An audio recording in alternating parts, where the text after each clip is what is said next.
चढ़ के ये काम करे जाएं जिनसे बुराइयां दूर हो। सृष्टि के भले में अगर ये बुराइयां दूर नहीं होंगी तो फिर बताओ किस पे राज होगा।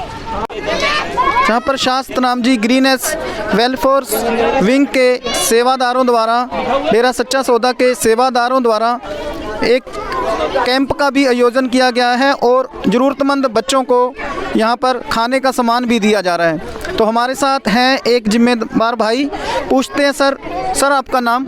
शीश पालिन साहब। सर आप यहाँ पे आज आए हैं, मैं देख रहा हूँ ये ग्रीनेस की वर्दी में, तो आज आप क्या करने के लिए यहाँ पर आए हैं? आज हम बच्चों के, ये गरीब बच्चे हैं, इनका इलाज कराने के लिए।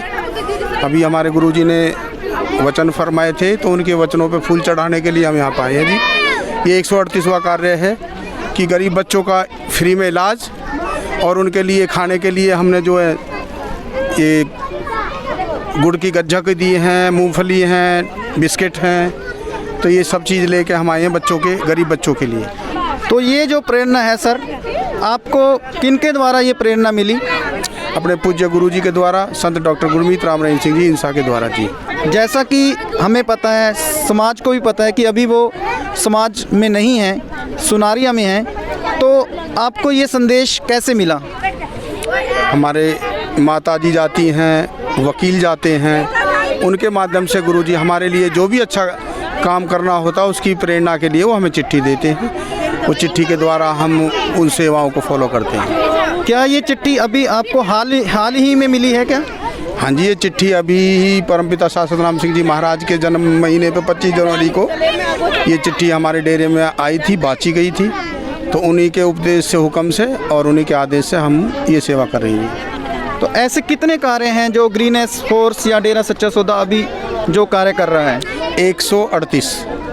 ये 138वां कार्य है? ये 138वां कार्य है। ये अभी 25 जनवरी पे ही ये आया था कि भाई गरीब बच्चों के लिए ये सब करना है जी। तो जैसे अभी 25 जनवरी अगर कहें तो मुश्किल से 3, 4 या 5 दिन मैक्सिमम हुए हैं, तो जैसे उनका संदेश आया और इतनी जल्दी आपने ये संदेश को इम्प्लीमेंट भी कर दिया, तो इसके लिए क्या कहेंगे? भाई ये उस सतगुरु का मैं कह नहीं सकता कि क्या उनके वचनों में क्या है, ये हम भी महसूस करते हैं, बस पता नहीं कैसे हो जाता है, इतनी स्पीड से कैसे होता है ये हम भी खुद नहीं समझ पाते। बस उनके वचनों की ही सब प्रेरणा है, उनके वचनों पे फूल चढ़ाते हैं और ये सब होता है। सर डेरा सच्चा सौदा ग्रीनेस वेलफेयर फोर्स देखते हैं हम लोग समाज में बहुत सारे कार्य करते हैं, महिलाओं के लिए भी ऐसे कौन से डेरा सच्चा सौदा कार्य करता है? महिला सशक्तिकरण की अगर बात करें तो महिलाओं के लिए भाई जैसे गरीब माता बहनें हैं, गर्भ से हैं, उनके लिए खाने की व्यवस्था करनी, छोटे बच्चे गरीब हैं उनके लिए मतलब खिलौने देने, बहुत से मतलब जो हैं बहनों के लिए तो बहुत कार्य डेरा सच्चा सौदा करता है जी। मैं बता भी नहीं सकता कि कितने कार्य हैं जो करे जा रहे हैं और उन पर काम किया जाता है। बहनों के लिए मतलब जो है आज ये देख भी रही हैं, गरीब लोगों के लिए पिछले महीने भी दिसंबर में भी हर हफ्ते हमने जो है काम किया है, पिताजी के वचनों पे किया है। बहनों के लिए, बेटियों के लिए मैंने पहले भी बताया था कि भाई उन्हें मजबूत बनाना है, यानी कि अबला नहीं बनाना, सबला नहीं बनाना, मतलब मजबूत बनाना, सबला मजबूत करना है। पिताजी के वचन है कि बच्ची को किसी भी मतलब तरह से कमज़ोर नहीं होनी चाहिए। जैसे उनका क्राउन है, उनकी वेश्या बहनें हैं, उनके इलाज कराए हैं, उनकी शादियां कराई हैं, उनका इलाज कराया है, लाखों रुपए उनके इलाज पे भी लगे हैं जो वेश्यावृत्ति में बहनें ज़बरदस्ती फंस गई थी। तो ऐसे बहुत से कार्य हैं माता बहनों के लिए डेरा सच्चा सौदा ग्रीनेस ये फोर्स करती है जी। अभी एक तरफ महिलाओं के लिए इतने सारे काम, मानवता भलाई के इतने सारे काम, और फिर पूज्य गुरु जी को जेल में रखना, क्या देखते हैं इन सब को आप? भाई जी ये तो सतगुरु ही जाने कि भाई ये है सब क्या चीज़। गुरुजी मैं तो जेल में नहीं कह सकता, मैं तो वो भी उनका एक मिशन ही बताता हूँ कि वो मालिक है भाई, उसे कोई जेल में नहीं भेज सकता। वो संतों की अपने खेल होते हैं, ये हमारी आँख नहीं है। मैं दिल से कहना चाहता हूँ हमारे वाकई आँख नहीं है। एक तरफ तो हम उसे परमात्मा का रूप देते हैं, फिर उसे जेल में कौन भेज देगा भाई? वो तो खुद परमेश्वर रूप है हमारे लिए, उसकी अपनी रचना है। सृष्टि में क्या संत करते हैं ये उन्हीं का अपना खेल है, बाकी मैं नहीं मानता कि कोई उन्हें जेल भेज सकता। जैसे पहले देखा गया है कि बहुत सारे साधु संतों को या जो भी महापुरुष इस धरती पे आए उन पे तरह तरह के इल्ज़ाम लगाए गए।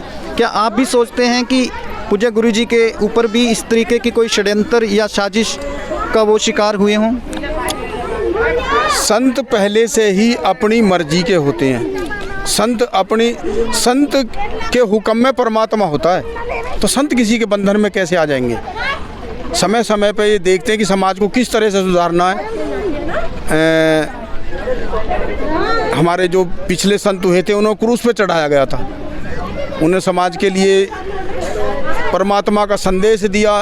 उन्होंने गलत सोचा कि भाई ये गलत बात बता रहे हैं, तो उन्हें क्रूस पे चढ़ाया गया। गुरु नानक देव जी को चक्की पिसाई गई। समय के शासक ये सोचते हैं कि भाई ये कुछ ऐसा ना कर दें कि हमारी गद्दी कब्जा लें। बाकी संत कभी से पीछे से रिकॉर्ड देख सकते हैं, कभी किसी संत ने किसी गद्दी के ऊपर आके कोई राज नहीं किया। उन्होंने समाज के भले किए हैं। बाकी उन शासकों को भी पीछे लगता है, पता लग जाती है कि भाई वाकई ये सच्चाई के लिए आए हैं और ये यहाँ पे इंसानियत के लिए आए हैं, समाज को सुधारने के लिए आए हैं, ना कि ये किसी राजभोग के लिए आए हैं। तो इन दुविधाओं से दूर करते हैं जी। लास्ट में एक सवाल आपसे कि आप सरकार से क्या अपील करना चाहेंगे पूज्य गुरु जी के बारे में? मैं तो सरकार से यही अपील करना चाहता हूँ जी, विनती करना चाहता हूँ कि समाज में इतने अच्छे काम कर रहे हैं वो, बाइज्जत उन्हें प्रेम से वापसी लाया जाए और उनसे विनती करी जाए कि जी आप समाज में फिर से बढ़ चढ़ के ये काम करे जाएं जिनसे बुराइयां दूर हो। सृष्टि के भले में अगर ये बुराइयां दूर नहीं होंगी तो फिर बताओ किस पे राज होगा, कैसे ये दुनिया चलेगी? एक तरफ बिल्कुल हद हो जाए, अंत हो जाए और गलती होता चला जाए तो फिर बताओ उसको किस तरह से ब्रेक लगे? ये संत महात्माओं के हाथ में होता है कि सृष्टि का भला करते हैं, सही दिशा देते हैं। इसलिए मैं तो ये विनती करना चाहूँ उन्हें बाइज्जत लाया जाए और हमारे साथ होने चाहिए जी, समाज के साथ होने चाहिए और समाज के लिए अच्छे काम करते हुए वो अच्छे लगें। धन धन सद्गुरु त्रैया। धन्यवाद।